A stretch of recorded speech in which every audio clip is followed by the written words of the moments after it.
Hey there, and welcome to this week's edition of The Wrap. It's been a hot minute since we had something to smile about in Mzansi, but things are finally looking up, at least on the financial front. We break down why it might be time to stress a little less about the economy. Meanwhile, the courts have been busy. We're talking alleged celeb killers, Zumas in the dock, yes, another one, and enough legal drama to rival a Netflix special, which we're also covering in this edition. And while we're on Zumas, the MK party is still at war with itself, apparently. Elsewhere in the world, Zuma is taking swigs at the BBC. Israel has, of course, not honored the ceasefire, and the longest US shutdown in history is finally over. So let's dive into these stories and more in this week's wrap, brought to you by myself, Verashni Pillay, and the Explained Akosa team. First up in your national news, AKA's alleged killers have landed. After 18 months and plenty of courtroom drama, the extradited brothers, Siyabonga and Malusi Ndimande, accused of killing rapper Kiernan aka Forbes and his friend Tabelo Tibbs Matswane in February 2023, landed in South Africa on Wednesday after a drawn-out legal battle in Eswatini. They're among 7 suspects facing murder, conspiracy and firearm charges. The duo appeared in the Durban Magistrates Court on Tuesday in a saga that has gripped the nation. Duduzile Zuma's trial over the 2021 July unrest kicked off in Durban on Monday. Dudu's lawyer, Dali Mpofu, got fraud examiner and state witness Sarah Jane Trent to concede that 2 of the 32 videos she flagged showed no evidence of violence and that Dudu's Gupta ties were irrelevant. The state's case may be looking shaky, but only the prosecution's witnesses have testified so far, meaning Mpofu has been given the stage to poke holes in the state's argument. The case resumes Monday, and the tables may turn soon after. Since Mchunu stepped down from his ANC duties, he was suspended as police minister in September, pending investigations into explosive allegations of political interference. On Tuesday, the ANC granted his request to step aside from all party duties, reversing their earlier refusal. They noted he is not facing criminal charges, a prerequisite for their step-aside rule. Mchunu voluntarily handed his gadgets to the police killings task team last Thursday as well, a gesture he says proves he has nothing to hide. Jacob Zuma suspended his MK party deputy John Hlophe last Wednesday. This follows allegations of harassment by MK chief whip Colleen Makobele, echoing similar accusations by the party's then Mpumalanga convener Mary Puddy in January. While the party didn't act then, it's now investigating. Zuma also reinstated Makobele, whom Hlophe gave the boot to as chief whip, allegedly after she refused to spend personal time with him at his farm in Paarl, accusing her of being a CIA agent. Another local production made the global top 10 watch shows on Netflix this week. Bad Influencer by Zimbabwean filmmaker Kudi Maradika was also the top show in South Africa, Nigeria, Kenya, and even Jamaica. It follows a down-on-her-luck single mom who partners with an influencer to make counterfeit luxury handbags. Netflix spent 4 billion rand on South African productions over the last 4 years. Previous local titles such as Blood and Water, Unseen, and the steamy Fatal Seduction have also made the top 10 chart. In your international news, Trump is gunning for the BBC. According to a leaked memo published last week, a 2024 Panorama documentary edited Trump's 6 January 2021 speech to seem like he incited the Capitol riots. By Sunday, Trump threatened to sue the public broadcaster for $1 billion, and BBC top boss Tim Davie and head of news Deborah Turnes both quit. The BBC admitted an error of judgment on Monday. Now MPs are scrambling to defend the public broadcaster's independence amid growing political fire. Hundreds of Tanzanians have been charged with treason. This follows last month's violent post-election protests that reportedly left more than 1,000 people dead. At least 240 now face charges that could carry the death penalty, the country's first potential execution since 1995. President Samia Suluhu Hassan seemingly won 98% of the vote and maintains the election was free and fair, but main rivals were barred from running and the AU said it failed to meet democratic standards, noting ballot stuffing. 1 month after the ceasefire in Gaza was declared, the reality on the ground tells a different story. According to Al Jazeera, Israel has violated the truce at least 282 times since October 10, killing 242 Palestinians and injuring more than 600. Airstrikes, shooting and raids have hit residential areas almost daily, despite US claims that the ceasefire still holds. On Wednesday, Israel reopened the Zikim crossing to allow limited aid into northern Gaza for the first time in months after UN pressure.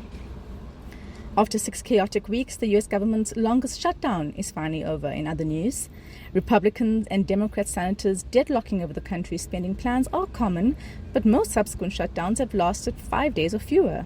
Democrats leveraged the standoff to demand making health insurance cheaper.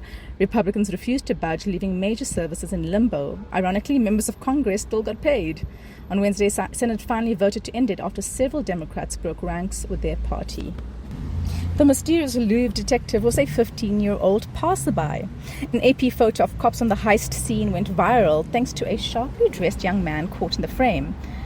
One tweet that was viewed over 6 million times said, "Never gonna crack it with a detective who wears an actual fedora," unironically.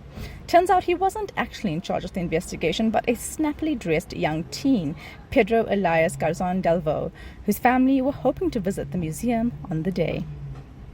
Moving on to your big story, South Africa may finally be clawing its way out of the economic doldrums.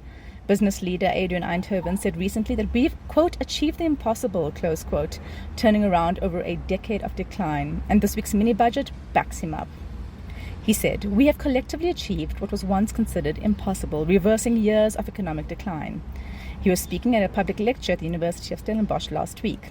Now, Eindhoven helped set up Businesses for South Africa and co-leads Operation Vulindlela's energy team. He believes we've done the unthinkable, reversed a decade of decline. Wednesday's medium-term budget policy statement suggests the same. Finance Minister Enoch Godongwana revealed that for the first time since the 2008 financial crisis, public debt has stopped rising as a share of GDP. That's huge. For years, South Africa's debt ballooned due to bailouts, a bloated public sector, and weak growth. Now, after years of restraint, better tax collection, and investor confidence, the state is finally spending within its means, with a primary budget surplus for the third year in a row. Godongwana said real GDP growth is forecast to double in 2025 and more beyond, albeit from a very low base of the 0.7% that South Africa's average annual GDP growth has hovered around over the past decade, leaving real GDP per capita roughly unchanged. Now, that may all sound like budget speak, but it matters. Debt costs less now, 4.8 billion rand less than in February, and credit rating agencies are taking note. South Africa hasn't had a ratings upgrade since 2005. We clawed our way to investment grade post-apartheid, only to lose it under former President Jacob Zuma, whose state capture years triggered a cascade of downgrades. Since 2017, we've sat 3 notches deep in junk status, but now there's real hope that Friday's S&P announcement could bring an upgrade, or at least a signal that we're headed that way. Part of the reason? Load shedding, that ever-present reminder of South Africa's dysfunction, has almost vanished. Since the 26th of March, the lights have mostly stayed on, the longest stretch in 4 years. It's thanks to a major overhaul of Eskom leadership, smart government planning, and a solar boom powered by deregulation. And now, with Kusile Power Station's final unit online, the national grid is back to near full capacity. Of course, as with all things in Mzansi, challenges remain. Growth is slow, local governments are still failing, and organized crime is eating away at progress. Eindhoven calls it the new state capture, a dire warning, and he's clear. If the unity government collapses or populists gain ground, it could all unravel. But for now, things are looking up. Inflation is down, investment is flowing, the JSE is booming. Eindhoven urges us to overcome our declinism, the South African habit of expecting the worst. It's not yet a miracle, but it's starting to look like a proper recovery. Moving on, the G20 lands in Joburg next weekend. The G20 Leaders Summit is touching down at Nasdaq Expo Center on the 22nd to the 23rd of November, close to Soweto. Quick explainer, the G20, founded in 1999, brings the leaders of key states and their financial top dogs together once a year.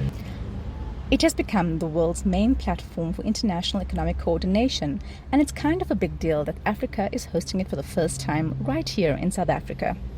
The US is boycotting the event after a series of garbled messages from Trump. He confused South Africa with countries where people have fled communism during a speech last Wednesday. On Friday, he took to Truth Social to say that no US official will attend, citing debunked claims of white genocide and illegal land grabs in South Africa. But South Africa is forging ahead under the theme Solidarity, Equality, Sustainability, and the gathering promises historic African vibes. But for locals, expect road closures and security lockdowns. If you're in Joburg, here's what you need to know. This weekend, the Road Traffic Management Corporation will conduct a dry run on Saturday from 9 o'clock to 1 o'clock. This rehearsal will temporarily affect major routes, including the N1, N3, N12, R21, R24, R512, and the Golden Highway, as well as roads around Sandton. Come Summit Week, it ramps up. Tight security cordons around Nasrec, extra cops at Ora Tambo and Lensiria, and VIP motorcades carving lanes out of the M1 and N1. But is South Africa actually ready? Premier Panyaza Lesufi insists there have been Gauteng-wide upgrades, including patched potholes across Joburg, fixed traffic lights, the installation of backup generators at hospitals and water plants, plus sprucing up the Joburg city centre. Lesufi vows the weekly coordination meetings will continue long after the delegates leave, turning the G20 into a blueprint for better service delivery in the crumbling province. But civil society groups say the province is sprucing up for the cameras while basic services remain patchy. Opposition parties have accused provincial leaders of spending on optics instead of impact, warning that G20 ready does not mean Joburg ready for ordinary residents battling water cuts and power outages routinely in South Africa's falling apart economic capital. For now, Gauteng is polishing up and holding its breath, expected roadblocks, flashing blue lights, and a few selfie-hungry diplomats trying to squeeze in a Nelson Mandela Square shot between sessions. And in your final long brief, Malusi Gigaba has found himself back in the spotlight again. The National Prosecuting Authority has stated that former Public Enterprise Minister will be formally charged in connection with the corruption-tainted Transnet locomotive saga, but is not behind bars yet. On Thursday, Gigaba met with the NPA's Investigating Directorate Against Corruption, or the IDAC, as part of the ongoing probe into Transnet's infamous tender for over 1,000 locomotives, the one that cost Transnet 54 billion rand and became a poster child for state capture, with accusations that Gupta-linked companies pocketed billions in kickbacks.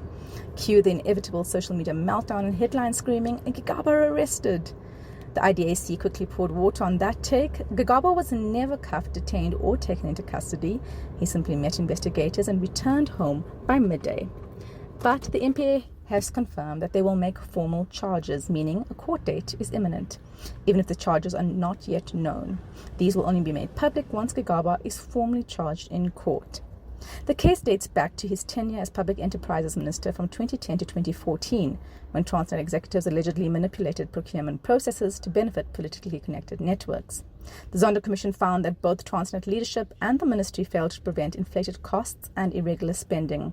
While Gigaba has not been directly accused of pocketing bribes, he was flagged for enabling and defending those who did. Earlier this year, several key figures, former CEO Brian Molefe, CFO Anoj Singh, former freight boss Siyabonga Gama, and procurement head Tamsanqa Gianni, the so-called Big Four, were arrested and are already out on 50,000 rand bail each.